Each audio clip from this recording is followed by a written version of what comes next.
Mi hermano me tendió una trampa por tráfico de drogas y mis padres se pusieron de su parte diciendo que él no podía arriesgar su carrera y que tener antecedentes no me haría daño a mí, así que me vengué de forma brutal.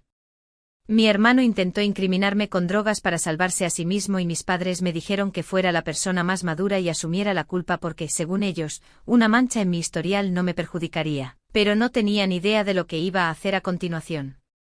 Soy Javier, un hombre de 31 años que trabaja como técnico de torres de telecomunicaciones, de esos que suben a las estructuras de 120 metros que se ven junto a las autovías. Es un trabajo donde se gana muy bien pero con horarios infernales y una regla de hierro: si das positivo en un control de drogas aleatorio, estás fuera, sin segundas oportunidades ni apelaciones.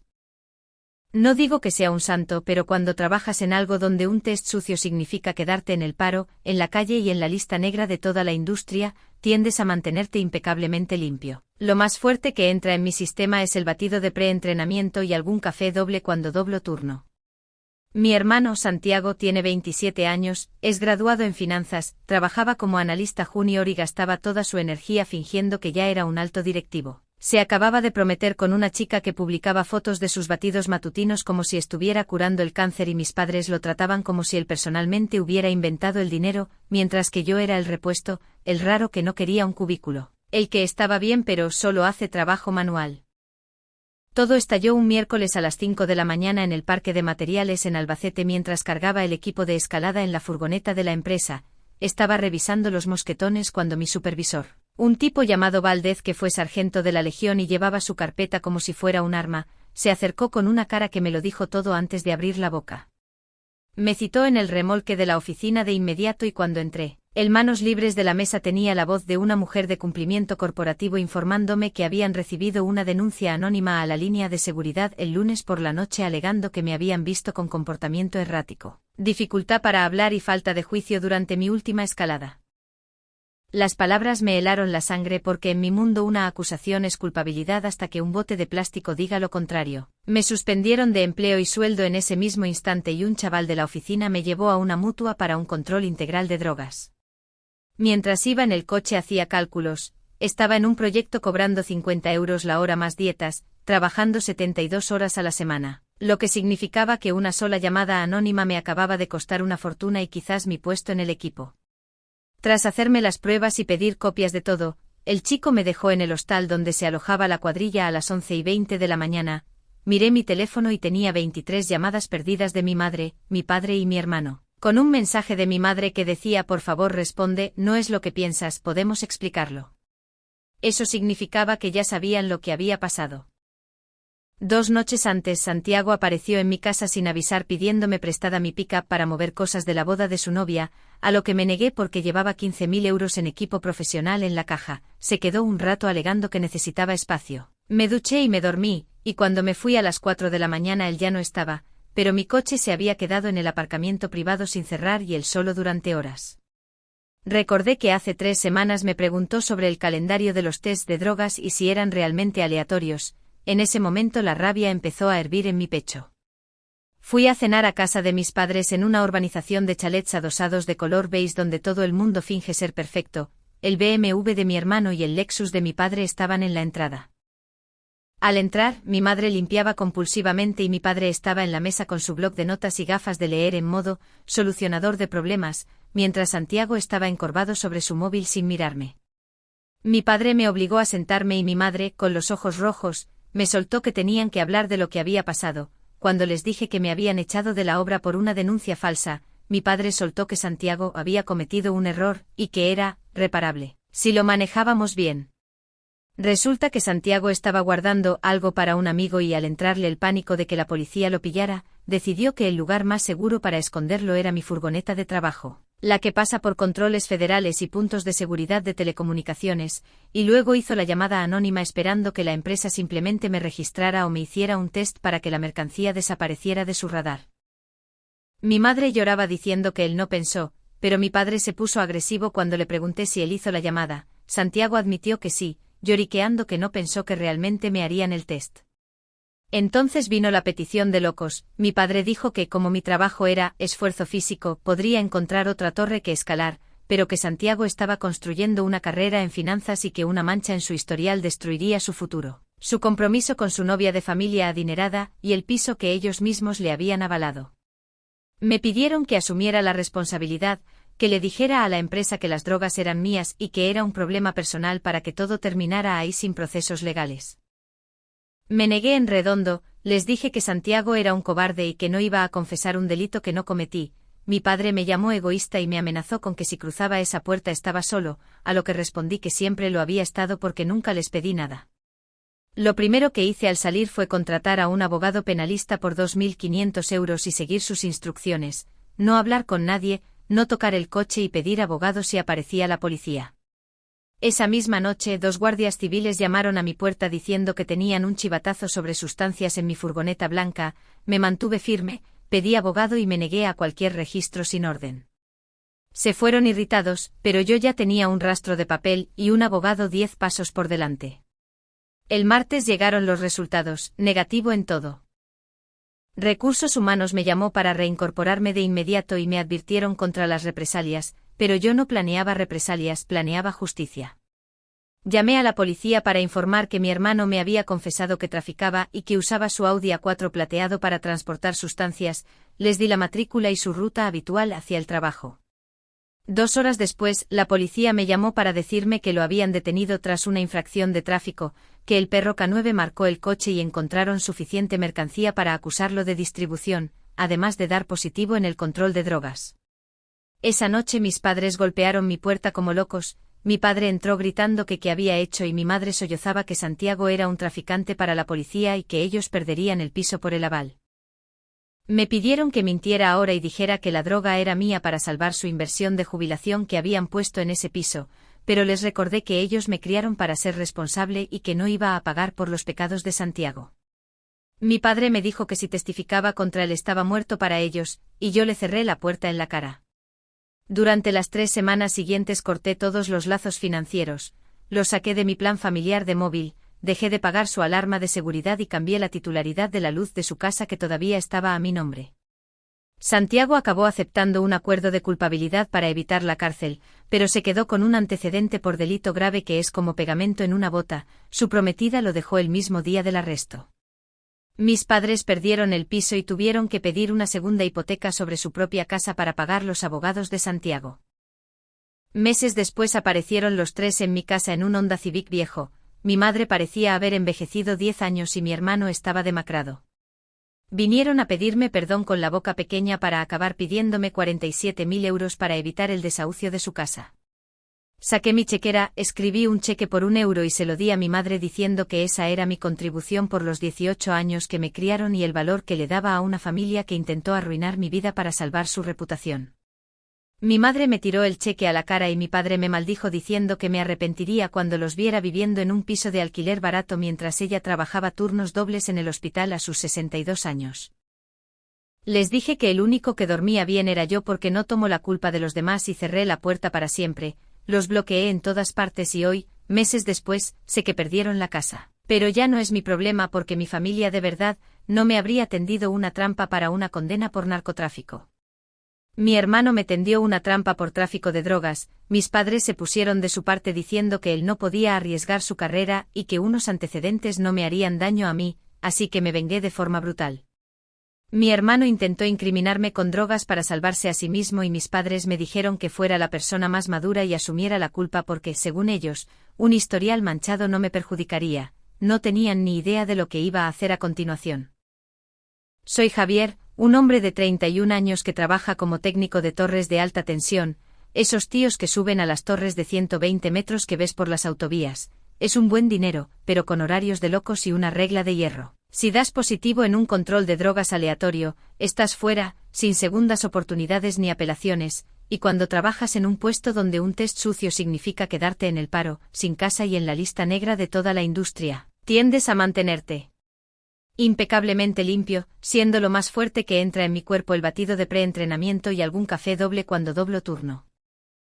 Mi hermano Santiago, de 27 años, tiene un título en finanzas, trabajaba como analista junior y gastaba toda su energía fingiendo que ya era un alto directivo. Además de haberse prometido recientemente con una chica que publicaba fotos de sus batidos matutinos como si estuviera curando el cáncer, mis padres lo trataban como si él personalmente hubiera inventado el dinero, mientras que yo era el repuesto. El raro que no quería un cubículo, el que estaba bien pero solo hace trabajo manual. Todo estalló un miércoles a las 5 de la mañana en el parque de materiales en Guadalajara mientras cargaba el equipo de escalada en la furgoneta de la empresa. Estaba revisando los mosquetones cuando mi supervisor, un exmilitar llamado Valdez que llevaba su carpeta como si fuera un arma, se acercó con una cara que me lo dijo todo antes de abrir la boca y me ordenó ir al remolque de la oficina de inmediato. Allí, por el manos libres, una voz femenina de cumplimiento corporativo me informó sobre una denuncia anónima a la línea de seguridad alegando comportamiento errático y falta de juicio durante mi última escalada, lo que según la política de la empresa requería mi suspensión inmediata de empleo y sueldo pendiente de un test de drogas integral. Yo no fumaba ni me metía nada, pero en mi mundo la acusación era culpabilidad hasta que un bote de plástico dijera lo contrario, mientras un chaval de la oficina me llevaba a la clínica, hacía cálculos mentales. Estaba en un proyecto cobrando 60 euros la hora base más 100 de dietas, trabajando 72 horas a la semana, por lo que esa llamada anónima me acababa de costar una fortuna. Tras hacerme las pruebas y volver al hostal, vi que tenía 23 llamadas perdidas de mi familia y un mensaje de mi madre diciendo por favor responde, no es lo que piensas, podemos explicarlo, lo que significaba que ya sabían lo que había pasado. Recordé que el lunes por la noche Santiago apareció en mi casa estresado queriendo mi furgoneta prestada para mover cosas de la boda, a lo que me negué porque llevaba 15.000 euros en equipo profesional en la caja. Pero se quedó un rato mientras yo me duchaba y me dormía para mi turno de las 4 de la mañana. Ahora entendía que mi coche se había quedado en el aparcamiento privado sin cerrar con él a solas durante horas. Fui a cenar a su casa en una urbanización de chalets adosados donde mi madre limpiaba compulsivamente y mi padre me esperaba en la mesa con su bloc de notas en modo solucionador de problemas, mientras Santiago evitaba mirarme. Allí me soltaron que Santiago tenía algo de un amigo, entró en pánico y decidió que el lugar más seguro para esconderlo era mi furgoneta de trabajo, la que pasa por controles de seguridad, y luego hizo la llamada anónima para que la empresa registrara el vehículo y el problema desapareciera. Mi padre, con una frialdad increíble, me pidió que asumiera la responsabilidad y le dijera a la empresa que la droga era mía porque Santiago estaba construyendo una carrera profesional en finanzas y una mancha en su historial destruiría su futuro, su boda y el piso que ellos mismos le habían avalado, mientras que yo, al hacer trabajo físico, simplemente podría buscar otra torre que escalar. Me negué en redondo. Les dije que Santiago era un cobarde por intentar destruirme y salí de allí mientras mi padre me amenazaba con que estaba solo si no ayudaba a mi hermano. Inmediatamente contraté a un abogado penalista por 2.500 euros y seguí sus instrucciones al pie de la letra, cuando 2 policías nacionales aparecieron en mi hostal esa misma noche con un chivatazo. Me negué a cualquier registro sin orden y pedí la presencia de mi abogado, lo que los hizo irse irritados pero con las manos vacías. El martes llegaron los resultados del laboratorio de la empresa, negativo en todo por lo que fui readmitido de inmediato, pero mi venganza apenas comenzaba. Llamé a la policía para denunciar que mi hermano me había confesado que transportaba sustancias controladas en su Audi A4 plateado y les di su matrícula y ruta habitual. 2 horas después me confirmaron que lo habían detenido tras una infracción de tráfico, que el perro policía marcó el coche y encontraron suficiente mercancía para acusarlo de distribución, además de dar positivo en el control de drogas. Santiago fue arrestado y mis padres aparecieron en mi casa desesperados, gritando que qué había hecho y que perderían su jubilación y su casa porque habían avalado el piso de mi hermano y ahora el banco se lo quitaría todo. Mi padre me exigió que mintiera para salvarlo, pero le recordé que ellos me criaron para ser responsable y que no iba a ir a la cárcel por los delitos de Santiago. Mi madre me dijo que ya no me reconocía y yo le respondí que simplemente era el hombre que no cargaba con los errores de otros. En las semanas siguientes corté todos los lazos financieros, los saqué de mi plan de móvil, dejé de pagarles la alarma y los servicios de streaming que yo costeaba. Santiago acabó con antecedentes penales. Su prometida lo dejó el mismo día del arresto y mis padres perdieron el piso y tuvieron que hipotecar su propia casa para pagar los abogados. Meses después aparecieron los 3 en mi puerta en un coche viejo pidiendo perdón, pero solo porque necesitaban 47.000 euros para evitar el desahucio definitivo. Saqué mi chequera. Escribí un cheque por 1 euro y se lo di a mi madre diciéndole que ese era el valor que le daba a una familia que intentó arruinar mi vida para salvar su reputación. Mi madre me tiró el cheque a la cara y mi padre me maldijo diciendo que me arrepentiría cuando los viera viviendo en la calle. Pero les cerré la puerta en la cara porque mi única responsabilidad era mi propia vida y no el desastre que ellos mismos provocaron por su favoritismo y sus mentiras. Bloqueé sus números, guardé la foto del cheque de €1 como recordatorio de mi libertad, y seguí adelante con mi carrera, sabiendo que el único que duerme tranquilo cada noche soy yo. Mi hermano me tendió una trampa por tráfico de drogas y mis padres se pusieron de su parte diciendo que él no podía arriesgar su carrera y que tener antecedentes no me haría daño a mí, así que me vengué de forma brutal. Soy Javier, un hombre de 31 años que trabaja como técnico de torres de telecomunicaciones, de esos que suben a las estructuras de 120 metros que se ven junto a las autovías, un trabajo donde se gana muy bien pero con horarios infernales y una regla de hierro. Si das positivo en un control de drogas aleatorio, estás fuera, sin segundas oportunidades ni apelaciones, y aunque no soy un santo, cuando trabajas en algo donde un test sucio significa quedarte en el paro, en la calle y en la lista negra de toda la industria. Te mantienes impecablemente limpio, siendo lo más fuerte que entra en mi sistema un batido de preentrenamiento y algún café doble cuando doblo turno. Mi hermano Santiago tiene 27 años, es graduado en finanzas. Trabajaba como analista junior y gastaba toda su energía fingiendo que ya era un alto directivo mientras se prometía con una chica que publicaba fotos de sus batidos matutinos como si estuviera curando el cáncer. Mis padres lo trataban como si él personalmente hubiera inventado el dinero, mientras que yo era el repuesto, el raro que no quería un cubículo, pero todo estalló un miércoles a las 5 de la mañana en el parque de materiales en Albacete mientras cargaba el equipo en la furgoneta de la empresa. Mi supervisor, un exmilitar llamado Valdez que llevaba su carpeta como si fuera un arma, me citó en el remolque de la oficina donde una voz femenina de cumplimiento corporativo me informó que una denuncia anónima alegaba comportamiento errático y falta de juicio durante mi última escalada, por lo que me suspendieron de empleo y sueldo de inmediato para hacerme un control de drogas integral. Mientras un chaval de la oficina me llevaba a la mutua, yo hacía cálculos. Estaba en un proyecto cobrando 60 € la hora más dietas, trabajando 72 horas a la semana, por lo que esa llamada me costaría más de 6.000 € solo esa semana. Tras hacerme las pruebas y volver al hostal, vi que tenía 23 llamadas perdidas de mi familia, y un mensaje de mi madre diciendo por favor responde, no es lo que piensas, podemos explicarlo. Lo que confirmó mis sospechas sobre lo que pasó el lunes noche cuando Santiago estuvo a solas con mi furgoneta. Fui a cenar a casa de mis padres en su urbanización perfecta y allí me soltaron el marronazo. Santiago había guardado droga para un amigo. Entró en pánico y la escondió en mi furgoneta de trabajo para luego hacer la denuncia anónima esperando que la empresa simplemente me registrara y la mercancía desapareciera. Mi padre, con una frialdad increíble, me pidió que asumiera la culpa porque mi trabajo era esfuerzo físico, y podría encontrar otro, mientras que Santiago tenía una carrera profesional que proteger y un piso avalado por ellos que perderían si él iba a la cárcel. Me negué, contraté a un abogado penalista por 2.500 € y seguí sus instrucciones cuando la policía apareció en mi hostal esa noche, pedí mi abogado, me negué al registro y los agentes se fueron frustrados. El martes llegaron los resultados, negativo en todo, recuperé mi puesto y entonces ejecuté mi plan. Llamé a la policía y denuncié que mi hermano me había confesado que transportaba sustancias en su Audi A4 plateado. 2 horas después lo detuvieron con suficiente mercancía para acusarlo de tráfico y distribución.